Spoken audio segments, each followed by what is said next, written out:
તો તમારું નામ શું? પલક. હે? પલક બેન.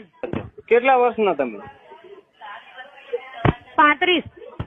અચ્છા 35 વર્ષ. મેરેજ થઈ ગયા હે? હા. અચ્છા. બાળકો? બાબો છે કેટલો? 2 વર્ષનું. કેટલા વર્ષે લગ્ન છે? 28. તો 7 વર્ષ સુધી શું કર્યું તમે? અરે સર તમારે લેવાનું છે પંપ? તો પંપ લેવાનો છે તો તમે મતલબ નવરો પડ્યો 7 વર્ષ સુધી શું કર્યું એમ કોને? તમારે લેવાનું છે કે નહીં સર પંપ? પણ તમે મોકલું અમારી પર્સનલ માહિતી તમને ના આપી શકીએ સર. અમારું કંપની છે. તકલીફ જ આ છે, હિન્દુસ્તાનની તકલીફ આ છે. કસ્ટમરની પર્સનલ માહિતી ઠોકી બેહાડીને લઈ લો અને ભડખડ ગામમાં આખો પંપ મોકલી દો, હેડ પંપ.